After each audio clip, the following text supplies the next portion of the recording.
Hi అండి, నేను మీ శిల్పా వినయ్. వెల్కమ్ టు విన్సీ కిచెన్. ఈరోజు మనం రాగి సంగటి చాలా ఈజీగా కుక్కర్లో ఎలా తయారు చేసుకోవాలో చూద్దాము. ఒకసారి ఈ పద్ధతిలో ట్రై చేయండి. మీరు ఫస్ట్ టైం చేసినా కానీ రాగి సంగటి ఉండలు కట్టకుండా చాలా పర్ఫెక్ట్గా వస్తుంది. దీనికి కాంబినేషన్గా మన సబ్స్క్రైబర్స్ చెప్పిన బెండకాయ బజ్జీ చేశానండి. మేము ఈ బెండకాయ బజ్జీని జోమ్ పచ్చడి అంటాము. నేనైతే ఈ పచ్చడిని ఎక్కువగా అన్నంలోకి చేస్తుంటానండి, ఎప్పుడు రాగి సంగటిలోకి తినలేదు. నిజంగా ఈ కాంబినేషన్ అయితే చాలా బాగుంది. వేడి వేడి రాగి సంగటి, బెండకాయ బజ్జీ సూపర్గా ఉందండి. టేస్ట్ అయితే మీరు కూడా తప్పకుండా ట్రై చేయండి.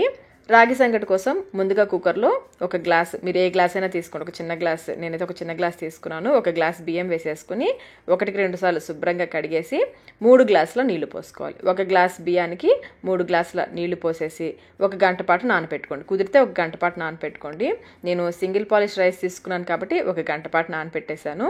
ఇప్పుడు స్టవ్ పైన పెట్టేసి లో టు మీడియం ఫ్లేమ్లో 4 నుంచి 5 విజిల్స్ వచ్చేంత వరకు ఉడికించుకోవాలి. బాగా మెత్తగా ఉడికించుకోవాలి. ఈ అన్నం ఉడికేలోపు మనం జోమ్ పచ్చడి, అదేనండి బెండకాయ బజ్జీ చేసుకుందాము. ముందుగా స్టవ్ పైన ప్యాన్ పెట్టేసుకుని ఒక చిన్న టీ గ్లాస్ లేదా మనకి మెజరింగ్ కప్స్లో 1/2 కప్ వస్తుంది కదా, ఆ 1/2 కప్ నీళ్ళు పోసుకోవచ్చు. ఇందులో 5-6 పచ్చిమిర్చిని తుంపి వేసుకోవాలి, లేదా మీ కారానికి తగ్గట్టుగా పచ్చిమిర్చి వేసుకోండి. అలాగే 2 మీడియం సైజ్ టమాటోల్ని కట్ చేసి వేసుకోవాలి. టమాటోలు పండినవైనా పర్లేదు, ఈ విధంగా కొంచెం పచ్చిగా ఉన్నా పర్లేదు. ఇప్పుడు ఇందులో 4 బెండకాయలని కట్ చేసి వేసుకోవాలి. చూడండి, ఈ విధంగా చిన్న చిన్న ముక్కలుగా కట్ చేసి వేసుకోవాలి. అలాగే కొంచెం చింతపండు, చిన్న ఉసిరికాయ ఉంటుంది కదా, ఆ సైజ్ చింతపండు కొంచెం వేసేసుకొని ఒకసారి కలిపేసుకోండి. ఇప్పుడు మూత పెట్టేసి లో ఫ్లేమ్లో ఈ నీళ్ళన్నీ పూర్తిగా ఎగిరిపోయేంత వరకు ఉడికించుకోవాలి. మాడిపోకుండా మధ్య మధ్యలో కలుపుకుంటూ ఉండాలి. ఇంకా నీళ్ళు ఉన్నాయి కదా, ఈ నీళ్ళు కూడా పూర్తిగా ఎగిరిపోయేంత వరకు లో ఫ్లేమ్లోనే ఉడికించుకోవాలి, లేదంటే మాడిపోతుంది. ఒకసారి కలిపేసి మళ్ళీ మూత పెట్టేసి ఈ కొంచెం నీళ్ళు కూడా ఎగిరిపోయేంత వరకు లో ఫ్లేమ్లోనే ఉడికించుకోవాలి. నీళ్ళని చూడండి, ఈ విధంగా అస్సలు నీళ్ళు లేకుండా ఉడికించుకోవాలి. ఇలా ఉడికించేసుకుని ఇప్పుడు ఇందులో 1 టేబుల్ స్పూన్ నూనె వేసుకోవాలి. ముందు ఈ విధంగా నీళ్ళలో ఉడికించుకుని తర్వాత చివర్లో 1 స్పూన్ నూనె వేసుకోవాలి. అలాగే కొంచెం కొత్తిమీర కూడా సన్నగా తరిగి వేసేసుకుని ఒకసారి మళ్ళీ అంతా కలిపేసుకుని మూత పెట్టేసి మరొక 2 నిమిషాల పాటు లో ఫ్లేమ్లోనే ఉడికించుకోవాలి. నూనెలో కూడా ఒక 2 నిమిషాల పాటు ఉడికించేసుకుని స్టవ్ ఆఫ్ చేసేసుకోవాలి. ఇప్పుడు ఈ మిశ్రమాన్ని పూర్తిగా చల్లారనివ్వాలి. చల్లారిన తర్వాత గ్రైండ్ చేసుకుందాము. నేనైతే రోట్లో దంచేస్తున్నానండి, మీరు మిక్సీలో కూడా వేసేసుకోవచ్చు. చిన్న జార్ ఉంటుంది కదా, చిన్న జార్లో వేసేసుకోవచ్చు. 5 వెల్లుల్లి రబ్బలు, రుచికి సరిపడినంత ఉప్పు వేసేసి కచ్చాపచ్చగా దంచుకోవాలి. ఇది కొంచెం నలిగిన తర్వాత మనం వేయించుకున్న టమాటో బెండకాయ ముక్కలు ఉన్నాయి కదా, అవి వేసేసుకోవాలి. మిక్సీలో గ్రైండ్ చేస్తున్నట్లయితే ఫాస్ట్గా గ్రైండ్ చేయొద్దు, పల్స్ మోడ్లోనే గ్రైండ్ చేసుకోవాలి. అప్పుడు మనకి కచ్చాపచ్చగా వస్తుంది.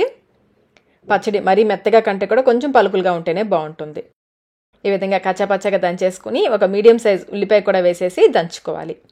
ఉల్లిపాయని మరీ మెత్తగా కాకుండా కొంచెం ముక్కలు ముక్కలుగా ఉండేలాగా దంచుకోవాలి. ఉల్లిపాయ చూడండి, ఈ విధంగా ముక్కలు ముక్కలుగా ఉండాలి. మధ్య మధ్యలో తినేటప్పుడు తగులుతూ ఉంటే బాగుంటుంది. అంతేనండి, బెండకాయ పచ్చడి లేదా బెండకాయ బజ్జీ, జోమ్ పచ్చడి ఒక్కొక్క ప్రాంతంలో ఒక్కొక్కలాగా పిలుస్తుంటారు. రెడీ అయిపోయింది. వేడి వేడి అన్నంలోకి, రాగి సంగటిలోకి, దేంట్లోకైనా కానీ చాలా బాగుంటుంది. పచ్చడి రెడీ అయిపోయింది కదా, ఇప్పుడు మనం సంగటి చేసేసుకుందాము. మనం బియ్యం తీసుకున్న గ్లాస్తో 2 గ్లాసుల రాగి పిండిని ఒక గిన్నెలోకి వేసుకోవాలి. బియ్యం 1 గ్లాస్ అయితే రాగి పిండి 2 గ్లాసులు వేసుకోవాలి. 2 గ్లాసుల రాగి పిండికి 4 గ్లాసుల నీళ్లు పోసుకోవాలి. ముందు 2 గ్లాసుల నీళ్లు పోసి ఎక్కడా కూడా ఉండలు లేకుండా కలుపుకోవాలి. ముందే ఎక్కువ నీళ్లు పోసేసారంటే ఉండలు కట్టేస్తుంది. 2 గ్లాసుల నీళ్లు పోసి ఉండలు లేకుండా బాగా కలిపేసుకుని ఇప్పుడు మిగిలిన 2 గ్లాసుల నీళ్లు పోసుకోవాలి. ఈ నీళ్ళతో పాటుగా కొంచెం సాల్ట్ కూడా వేసేసుకోండి. సంగటిలో కొంచెం చప్పదనం లేకుండా సాల్ట్ వేసుకోవచ్చు. నేనైతే ఈ మధ్య సాల్ట్ వేయకుండానే సంగటి చేస్తున్నాను. కొంచెం మరీ ఎక్కువ వేసుకోవద్దు, కొంచెం వేసుకొని చూడండి ఈ విధంగా పల్చగా కలుపుకోవాలి. ఇలా కలిపేసి పక్కన పెట్టేసుకోండి. ఈలోపు అన్నం కూడా చక్కగా ఉడుకుంటుంది. అన్నాన్ని బాగా సాఫ్ట్గా ఉడికించుకోవాలి. అలాగే వేడిగా ఉన్నప్పుడే గరిటతో ఈ విధంగా మ్యాష్ చేసేసుకోవాలి. ఇలా చేస్తే మనకి సంగటిలో అన్నం పలుకులుగా లేకుండా చక్కగా కలిసిపోతుంది. బాగా మెత్తగా మ్యాష్ చేసేసుకోండి. వేడిగా ఉన్నప్పుడే చేసుకోవాలి. నేనైతే సింగిల్ పాలిష్ రైస్ తీసుకున్నాను కదండి, మీరు ఏ బియ్యమైనా, మీరు రెగ్యులర్గా అన్నం వండుకోవడానికి ఏ బియ్యం వాడతారో ఆ బియ్యంతోనే సంగటి చేసేసుకోవచ్చు. ఇంకా నూకలతో కూడా చేసుకోవచ్చు. ఇలా బాగా మ్యాష్ చేసేసుకుని ఇప్పుడు మళ్ళీ స్టవ్ ఆన్ చేసేసి ఫ్లేమ్ని లోలో పెట్టేసుకోండి. ఇప్పుడు ఇందులో మనం కలిపి పెట్టుకున్న రాగిపిండి మిశ్రమం ఉంది కదా, అది పోసుకోవాలి. పోసే ముందు ఒకసారి కలుపుకోండి, లేదంటే రాగిపిండి అడుగున ఉండిపోతుంది. ఇలా కలిపేసుకుని అన్నంలోకి పోసేసుకోవాలి. ఫస్ట్ టైం రాగి సంగటి చేసే వాళ్ళకి ఈ ప్రాసెస్ చాలా ఈజీగా ఉంటుందండి. ఇప్పుడు ఫ్లేమ్ని మీడియంలోకి మార్చేసుకుని ఈ అన్నం అంతా కూడా ఇందులో బాగా కలిసేలాగా కలుపుకోవాలి. నీళ్ళు బాగా ఎక్కువగా ఉన్నాయేమో అనిపిస్తుందండి. కలుపుతూ ఉంటే నిమిషాల్లోనే ఇది దగ్గరగా అయిపోతుంది. ఇలా అయితే రాగి పిండి కూడా చక్కగా ఉడుకుతుంది. ఇలాగే ఫ్లేమ్ని మీడియంలోకి పెట్టేసుకుని ఇది దగ్గర పడేంత వరకు అన్నమంతా కూడా బాగా కలిసేలాగా కలుపుకుంటూ ఉడికించుకోవాలి. చూడండి దగ్గరగా అయిపోయింది కదా. ఇలా కొంచెం దగ్గర పడిన తర్వాత ఇప్పుడు ఫ్లేమ్ని లోలో పెట్టేసుకుని మూత పెట్టేసి వీలైనంత లో ఫ్లేమ్లోనే ఉడికించుకోవాలి. అప్పుడే చక్కగా ఉడుకుతుంది. ఫ్లేమ్ ఎక్కువ పెట్టేసారంటే అడుగు పట్టేసుకుంటుందండి. వీలైనంత లో ఫ్లేమ్లో మధ్య మధ్యలో కలుపుకుంటూ ఉడికించుకోవాలి. చూడండి అడుగున ట్రాన్స్పరెంట్గా అయింది కదా. రాగి సంగటి అంతా కూడా ఇలా ట్రాన్స్పరెంట్గా అయ్యేంత వరకు ఉడికించుకోవాలి. మాడిపోకుండా మధ్య మధ్యలో కలుపుకుంటూ లో ఫ్లేమ్లోనే ఉడికించుకోవాలి. ఒకసారి అంతా బాగా కలిసేలాగా కలిపేసుకుని మళ్ళీ మూత పెట్టేసి ఉడికించుకోవాలి. రాగి సంగటి చూడండి చక్కగా ట్రాన్స్పరెంట్గా అయింది కదా. ఈ విధంగా అయ్యేంత వరకు మధ్య మధ్యలో కలుపుకుంటూ ఉడికించుకోవాలి. అంతేనండి, రాగి సంగటి, కుక్కర్లో రాగి సంగటి. ప్రాసెస్ చాలా ఈజీగా ఉంది కదా.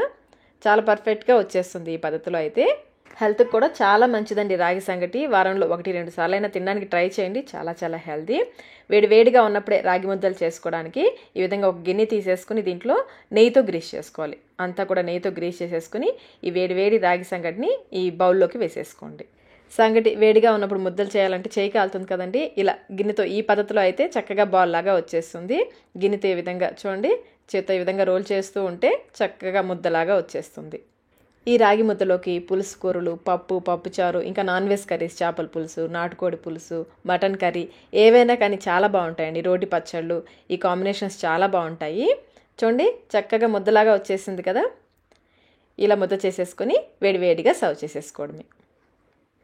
అలాగే రాగి సంగటి ఉడికించేటప్పుడే కొంచెం నెయ్యి వేసి ఉడికించుకుంటే కూడా బాగుంటుంది. నేనైతే పైనుంచి నెయ్యి వేస్తున్నాను. వేడి రాగి సంగటి, బెండకాయ బజ్జీ. నేనైతే ఈ బజ్జీతో పాటుగా కొంచెం కోడిగుడ్డు పొరుటు కూడా చేశానండి. ఈరోజు మా లంచ్ అయితే ఇదే, కోడిగుడ్డు పొరుటు, బెండకాయ బజ్జీ, రాగి సంగటి. మరి మీరు కూడా ఈ కాంబినేషన్ ఒకసారి తప్పకుండా ట్రై చేయండి. ట్రై చేసి మీకు టేస్ట్ ఎలా అనిపించిందో మాకు కమెంట్ రూపంలో తెలియచేయండి. వీడియో నచ్చినట్లయితే లైక్ చేయండి. మీ ఫ్రెండ్స్కి, ఫ్యామిలీ మెంబర్స్కి షేర్ చేయండి. మన ఛానల్ని ఫస్ట్ టైం చూస్తున్నట్లయితే సబ్స్క్రైబ్ కూడా చేసుకోండి. Thank you.